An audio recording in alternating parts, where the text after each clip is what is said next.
nagsasalita ng katotohanan na may halong pag-ibig.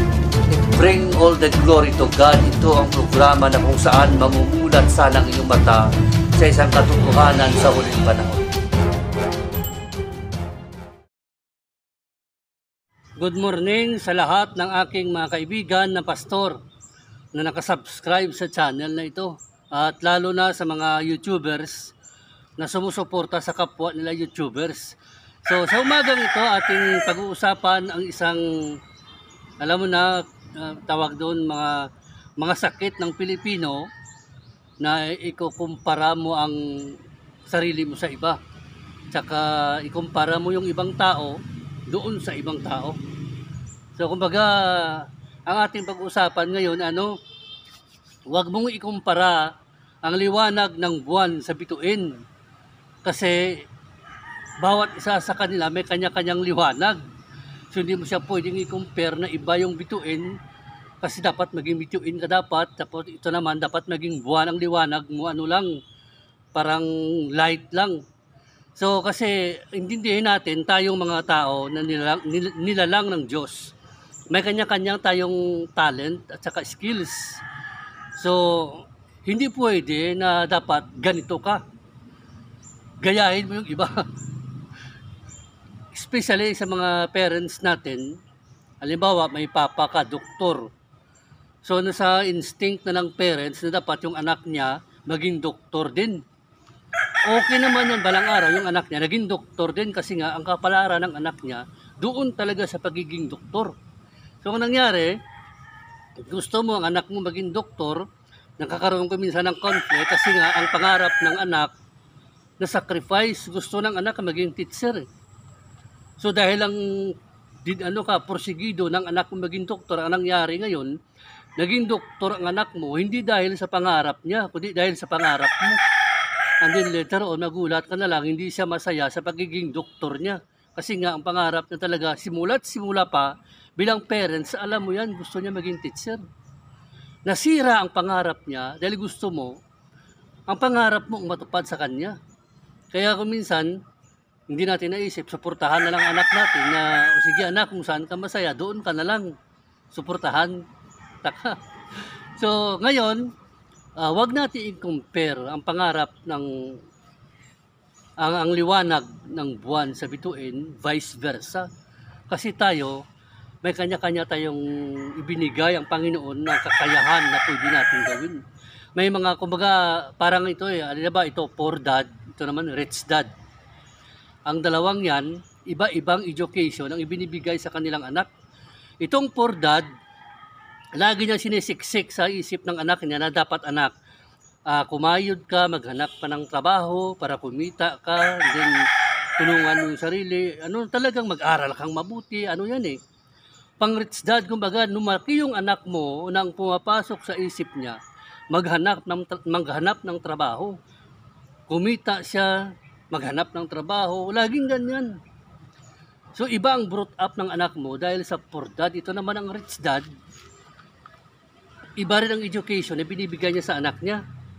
Ang rich dad, tinuturuan niyang anak niya na mag-aral ka mabuti kasi balang araw, pag nakagraduate ka, bibigyan kita ng business na ikaw ang mag-put up ng business. So ang dalawang ito, pareho sila ng tama ng kanilang pag-iisip sa kanilang anak. Pero ang nangyayari, ang ending, mas lamang ang rich dad doon sa anak niya. Kasi ang ending nun dito sa poor dad, ikaw ang naghahanap ng pera. Dito naman sa rich dad, pera ang naghahanap sa iyo. So yung dalawang intellectual property, yung dalawang yan, iba-iba ang kanilang pangangaral sa kanilang anak. Pero mas nakakalamang kasi ang ending para dito, mas maganda itong rich dad kasi ang sa huling panahon, pera ang naghahanap sa iyo kahit hindi ka magtrabaho, nakatulog ka ng mahimbing, din buwan-buwan pumapasok thousands of pesos. Samantalang ito, hindi makapagtrabaho, nagkasakit, walang sweldo, kaya talo ito. Kaya dapat, dito na rin kakaroon ng comparison kasi nga, ang na-adapt natin na intellectual, galing doon sa western countries na dapat mag-aral ka mabuti, makagraduate ka, maghanap pa ng trabaho, And then pag maghanap ka ng trabaho, magkaroon ka mamilya. So ibig sabihin, lumalaki itong mga Pilipino na na-adapt natin ang western countries na pangangaral. So nagtatagumpay naman tayo, ang iba dahil sa naghanap ng trabaho, nag-aral na mabuti, naging doktor, naging engineer, naging teacher, which is good. Diba? Tama yun eh. So ang problema lang dito, dahil na-adapt natin ang western countries na pangangaral, ang ending, at the end of the day, mga employee pa rin tayo.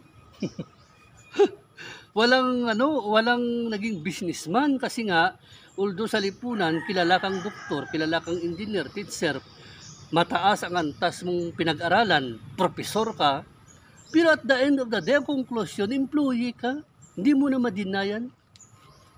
Samantala, pag ang pumunta dito, mga in-check, ang kanilang anak, tuturuan nila na mag-put up ng business, kahit 5 lang yung ginansya, okay na.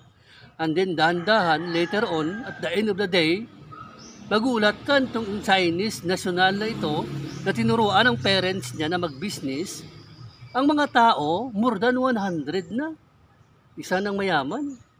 Kasi nga, iba-iba sila at iba-ibang natanggap natin na education mula sa mga bansa na ito.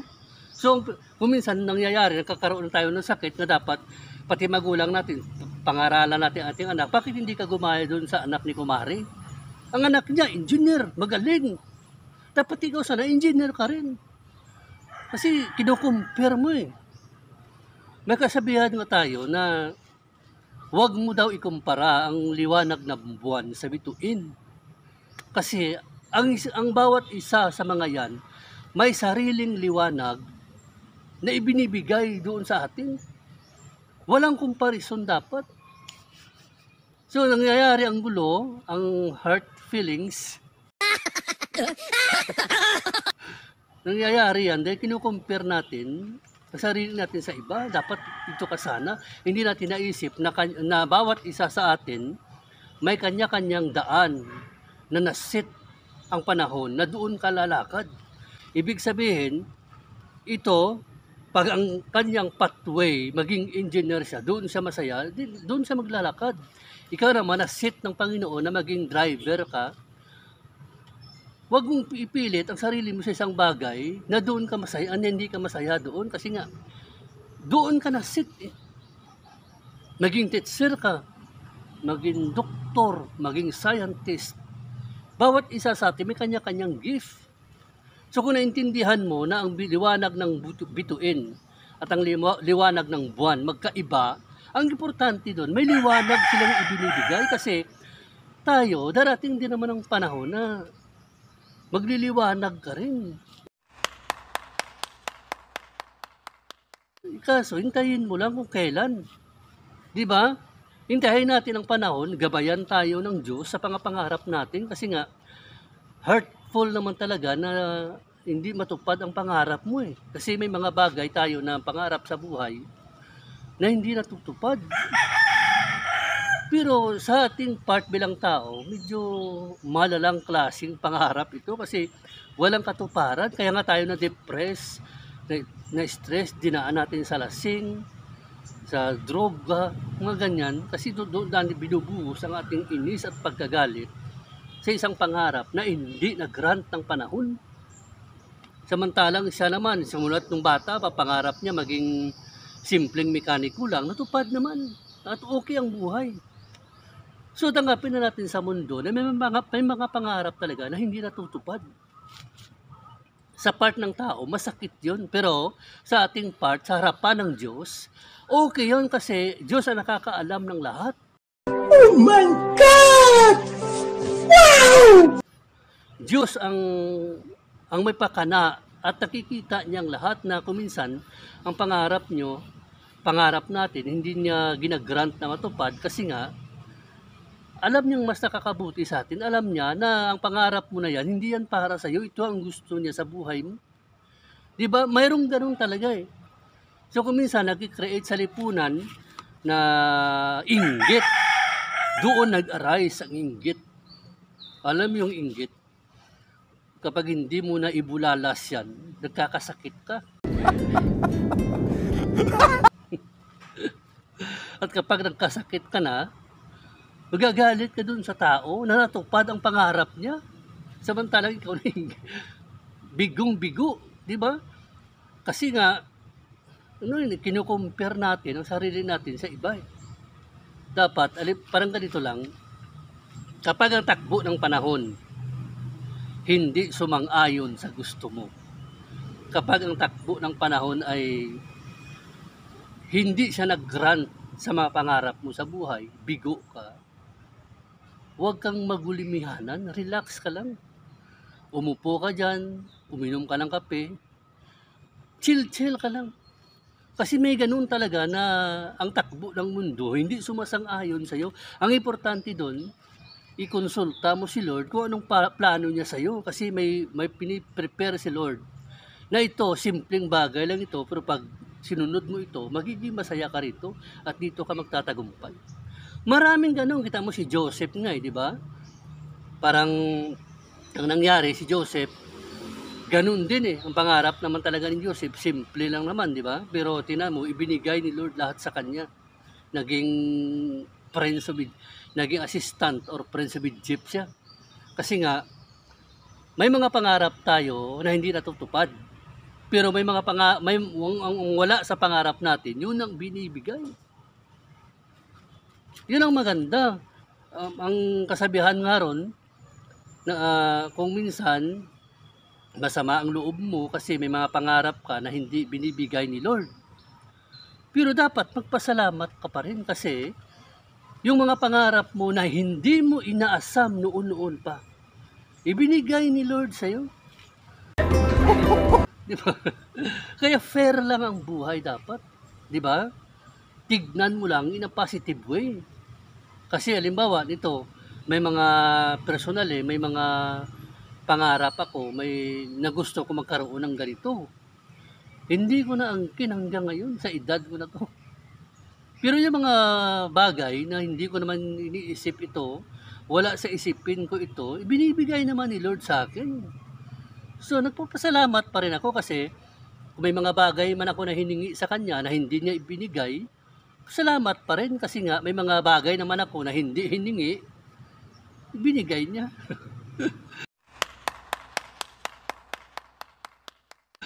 Yun ang kagandahan ng buhay. Pag na-appreciate mo yan, doon ka magiging masaya. So yung anak mo, ikaw ma'am, sir, kapag doktor ka, teacher ka, at natupad ang pangarap mo lahat, huwag mong ipasa ang pagiging doktor mo sa anak mo kasi ang profesyon at ang calling mo as a doktor, hindi yan ibig sabihin na dapat ang anak mo doktor din. Kaya kung minsan nga nakakaroon ng problema ang mga pastor. Especially mga pastor doon sa organisasyon na kung saan may paniniwala sila na ang kanilang anak ang susunod na maging pastor. Kaya ang ending nun, yung anak nila hindi nagpastor, nag-engineer, ang anak nila naging mekaniko, ang anak nila ay naging teacher. Iba ang pangarap ng kanilang mga anak pero nagagamit sa iglesia. Pero ang ama na pastor, medyo nasaktan siya kasi ang belief niya parang hereditary ang pastoral calling. Hindi naman ganun kasi ang pagkapastor, calling ni Lord and personal calling. Wala siyang sinabi na ikaw tatawagin kita maging pastor, tapos ang anak mo automatic niya na pastor din paglaki niya. Walang ganun. Maliban na lamang pastor ka, may anak kang lalaki, tapos i-offer mo sa Panginoon na sana Lord, balang araw paglaki dito maging pastor din. Di sagutin no Lord, mas okay, di ba? Kaya may kilala akong pastor, mga anak niya hindi naman pastor pero makakinabangan mo sa iglesia. Kasi bawal at mali na ikumpara mo ang liwanag ng buwan sa bituin. Dapat ito ka dapat gayahin mo ang anak ni kumare na isa ng teacher, principal pa ng school na yan. Hindi dapat ganun. Kasi nga, intindihin natin ganito. Iba ang liwanag na binibigay ng bituin. It might be na mas maliwanag compare sa liwanag ng buwan. Pero ang nagbigay ng both ng liwanag sa kanilang dalawa, ang may likha pa rin. Hindi nga lang sila magkapareho ng liwanag, pero iba-iba ang kanilang working. Di ba? Kaya tana, tigilan na natin ang komparison. Kung i-compare mo ako sa ibang tao, karapatan mo yan, pero mabibigo ka kasi pag nagkaroon ng komparison, magkakaroon ng inggit. Ikaw ang gumagawa ng inggit.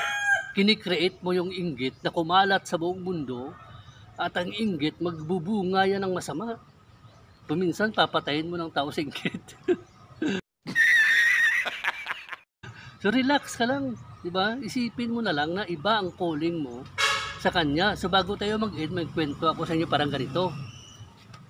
May dalawang driver. Ang driver na to, di kwento lang ito, ang dalawang driver na to, yung isang driver ng jeepney. Ito naman ang isa, driver ng taxi. Ngayon, nagulat siya isang araw, nakabili ng private own mismo ang kasama niyang driver, ang friend niya, na taxi. Nagulat siyang bagong-bago ah. Tapos, true kaibigan na to. Bumili ng perting taxi, excellent na taxi, at ang pambiyahe niya, tapos may isa siyang kaibigan na lumapit sa kanya, niya, pre, tingnan mo yung kaibigan mo, pareho kayong driver na dalawa, di ba? Pareho kayong driver, pero nakabili na siya ng taxi, ikaw hindi pa eh. Sana magka-taxi ka rin, di ba? Kasi pareho naman kayong driver, pareho kayong malisensya. Kung pagalingan ng drive, pareho rin kayo ng abilidad. Sana makabili ka rin ng taxi para sa kanya, para may bago kang taxi. Sabi ng friend niya. Yung isa, bright, sabi niya. Alam mo, pare, huwag mong i-compare ang liwanag ng buwan sa bituin. Kasi pag ginawa mo yan, may iinggit ka, masasaktan ka. Isipin mo na lang na lahat tayo may kanya-kanyang liwanag na ibinigay ng Panginoon sa specific na purposes. Ako, hindi ako bibili ng taxi. Anuhin ko yung taxi, sabi niya sa friend niya. Bilhin ko, sunugin ko pa yan eh. Nagulat yung kaibigan niya. Di bakit mo sunugin? Taxi ang driver ka kasi Brad, alam mo, alam ko ang calling ko. Tinawag ako ni Lord hindi para mag-driver ng taxi. Tinawag ako ni Lord para mag-driver sa jeepney. So doon ako sa jeep. Kaya ako, wala akong inggit sa kanya kung bumili man siya ng taxi kasi nga, yun ang calling niya. Nag-grant ni Lord yung trabaho niya. So later on, hihingi rin ako kay Lord ng jeepney. Sana ibigay ni Lord din sa akin. Naintindihan ko ang calling ko, kaya wala akong inggit sa kanya. Diba? Pasalamat nga ako. Diba? Ganyan ang wise. Kasi kung ikaw, kung alam mo ang do not compare the light of the moon to the stars, kung naintindihan mo yan, hindi ka makakaroon ng inggit. Siguro, maiinggit ako sa tao kung nakabili siya ng Bible na sobrang ganda tulad ng Bible ko na 25-year-old. Pero pag bumili ka dyan ng kotse, may motor ka, bakit ako mainggit? Kasi ang calling ko, andito ako sa Bible. Diba? Dapat alam mo ang calling mo kapag walang inggit. So maraming salamat mga ka-brothers. Nawa ay maging masaya kayo sa inyong calling at nawa ay maging kontento kayo habang hinihintay niyo ang pagtupad ng iyong mga pangarap ng ating Panginoon. Maraming salamat. God bless you all.